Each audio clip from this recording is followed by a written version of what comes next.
Alrighty, what's going on, guys? I recently recorded a video on why I thought Toyota Celicas were a good car, and I was recording it and I edited it, and I just wasn't really interested in what it was that I was talking about. Like, I was talking about some crap about the interior and just stuff I didn't really care about. So I decided to change that subject, and instead of just talking about the car as a whole and like all of its coolness and interior and all that good stuff, I thought I should just talk about the part of the car that I actually care about.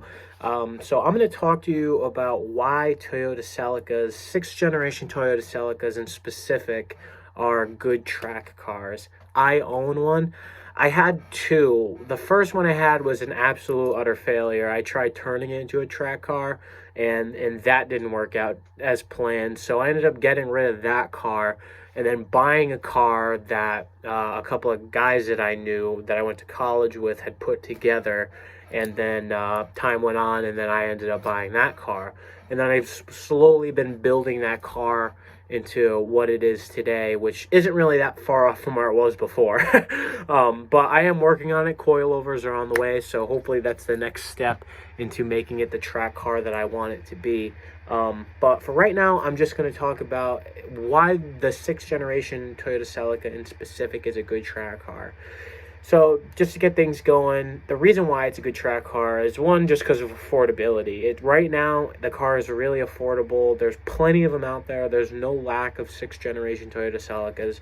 People are getting rid of them for like $1,000. You know, you can pretty much find them everywhere. I think my car came out of somebody's backyard, and my buddy picked it up for $200, threw some oil in it, threw a battery in it, and there you go, job done.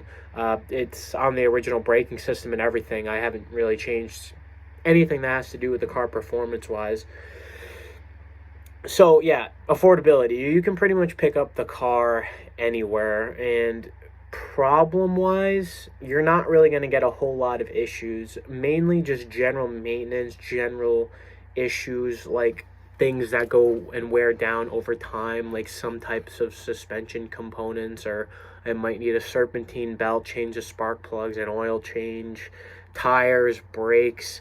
Other than that, the car as a whole doesn't really need much. The engine's I've usually the only reason why I see people throwing away these cars or sending them to junkyards has nothing to do with the engine getting blown up or anything like that.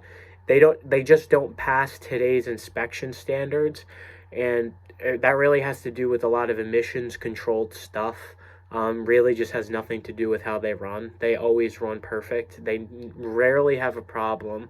So you might not be able to drive them on the streets because they don't stand up to today's, I guess you could say, driving on the street standard. But if you want to take it to a racetrack, it's more than adequate to go beat the hell out of it on a track. So that's one reason.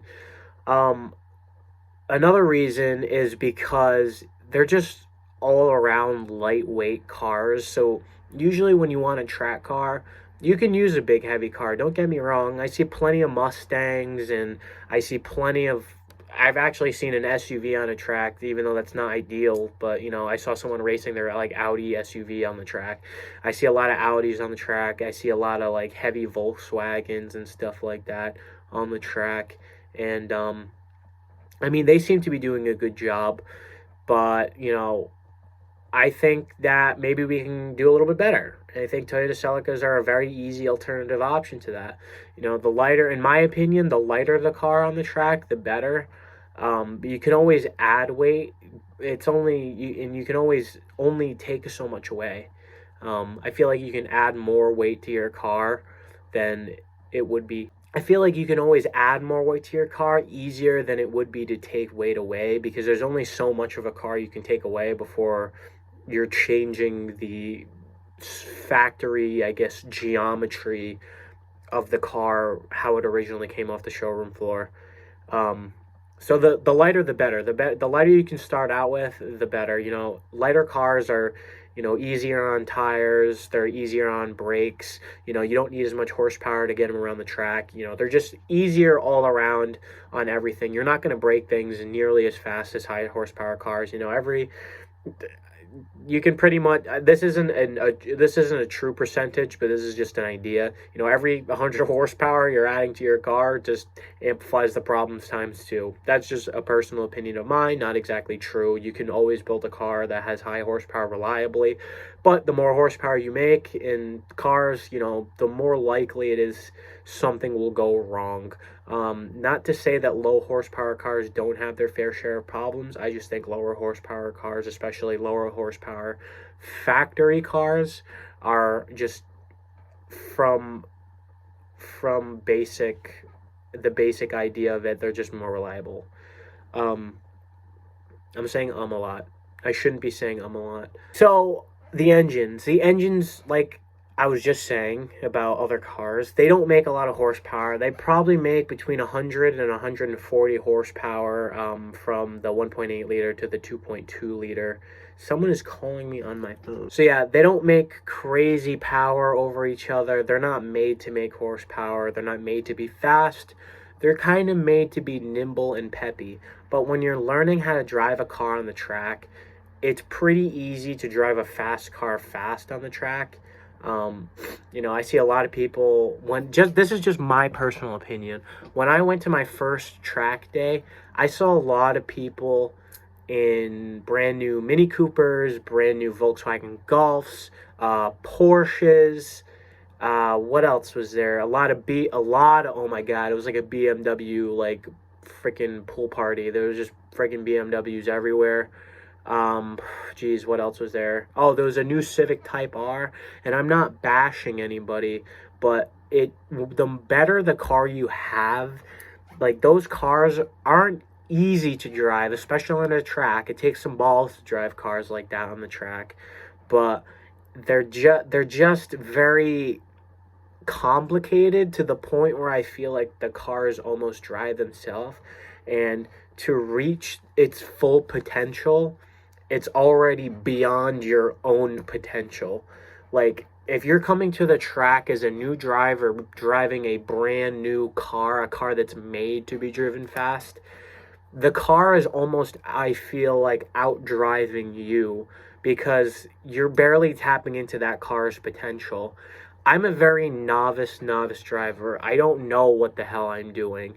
But when I'm in my Celica and I'm driving it on the track and I'm having difficulty driving that car on the track because it's all analog, it is no power steering, it's all motor, everything on the thing is manual. There's no adaptive dampening systems or sport mode. It's just the engine and the car.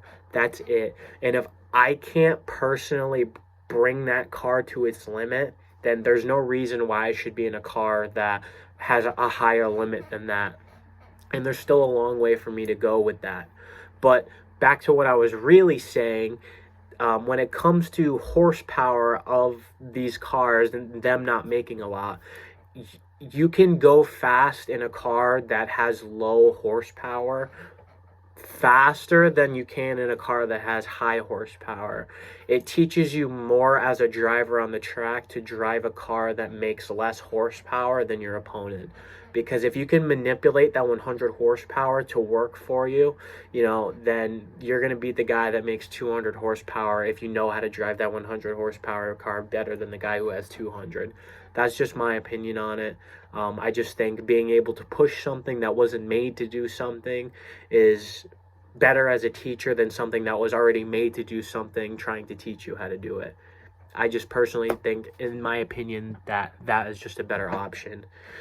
So now we talked about the horsepower, let's talk a little bit about the handling. Since the car is lightweight and doesn't make a lot of horsepower, you're not going to be putting a lot of wear and tear on your suspension. Maybe from daily driving it and it's got 200 miles on the clock, yeah, it'll put some wear on it.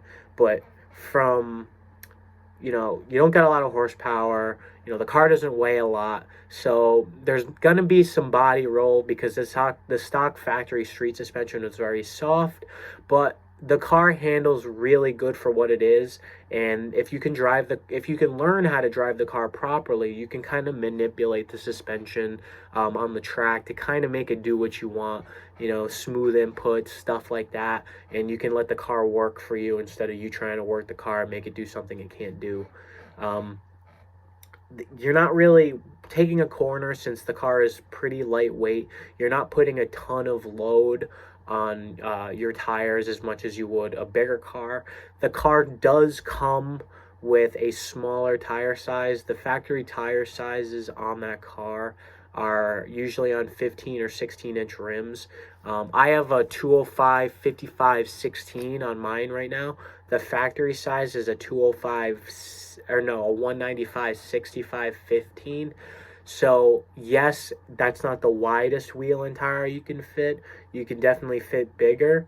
Um, but being able to drive on a skinnier tire like that, it's possible. You can get a nice grippy tire in that size, and the way that the body and the transfer of the weight is when you're driving it to its maximum capability, the tires will be able to handle the car's weight, since it doesn't have that much weight to begin with.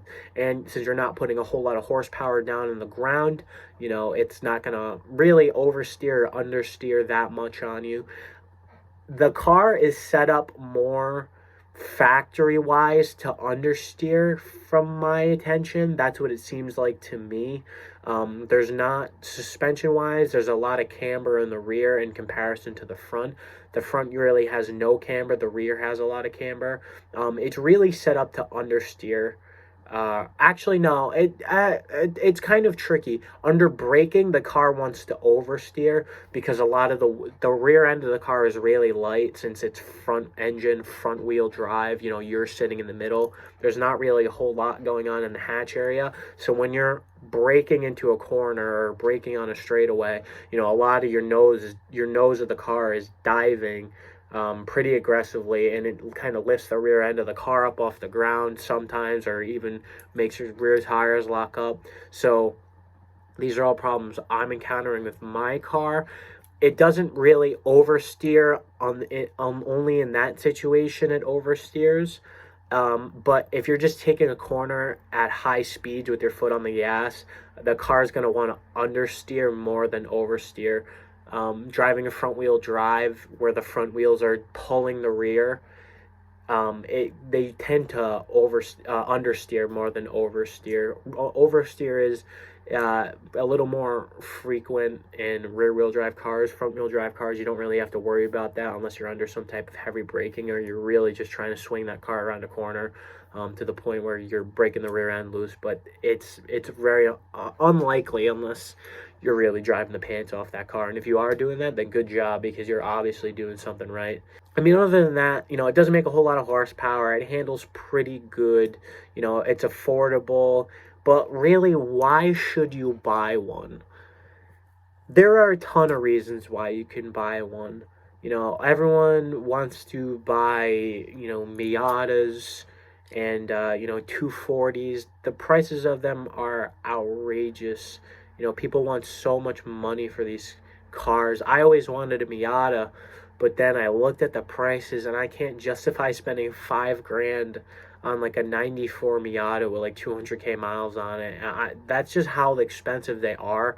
At least where I live, I don't see many that cheap. And if I do see them in like the $2,500 range, they're beat to heck, man, and they need a lot of work.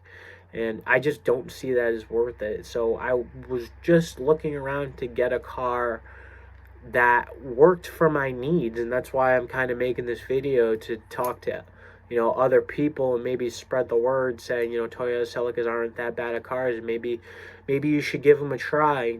They're not the prettiest, and not a ton of people like them. But whoever, actually, I take that back. It's not that people don't like them. I just don't think people know they exist enough as a platform. But I think people should give them a try. Just don't give them a try enough to spike the market up for them and make them insanely expensive for no reason, because that would just be dumb. And then no one would want one anymore. And then we'd be in the same situation we were in before.